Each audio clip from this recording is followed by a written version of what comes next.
2006 সালের শ্রম আইন সময়োপযোগী করার আলোচনা দীর্ঘদিনের, যেখানে কারখানায় ট্রেড ইউনিয়ন করার শর্ত শিথিল সহ শ্রমিকের নানা অধিকার খর্ব হওয়ার বিষয়টি উঠে এসেছে বারবার। ফলে গণঅভ্যুত্থান পরবর্তী শ্রম আইন সংশোধনের দায়িত্ব নেয় অন্তর্বর্তী সরকার।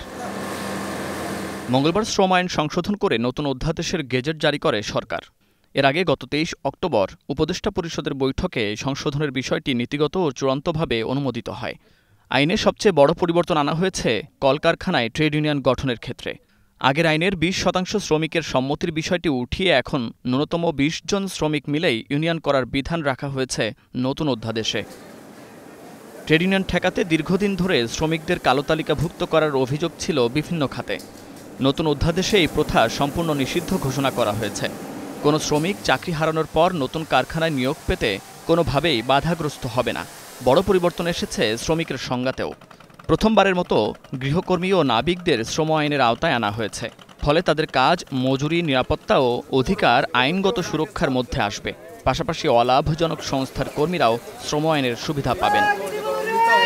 দীর্ঘদিন বাধ্যতামূলক না থাকলেও এখন থেকে যে কোনো প্রতিষ্ঠানে 100 স্থায়ী শ্রমিক থাকলেই ভবিষ্যৎ তহবিল গঠন বাধ্যতামূলক করা হয়েছে নতুন অধ্যাদেশে। প্রয়োজনে বিকল্প হিসেবে মালিক শ্রমিক উভয়ের অবদান নিয়েই জাতীয় পেনশন স্কিম প্রগতিতেও অংশগ্রহণ করতে পারবে প্রতিষ্ঠান। শ্রম আইন সংশোধনী অধ্যাদেশে নারী শ্রমিকদের জন্য রয়েছে সুখবর। তাদের মাতৃত্বকালীন ছুটি 112 দিন থেকে বাড়িয়ে করা হয়েছে 120 দিন। আর শাব্দিক দিক থেকে অধ্যাদেশে মহিলা শব্দটির পরিবর্তে ব্যবহার করা হয়েছে নারী শব্দ।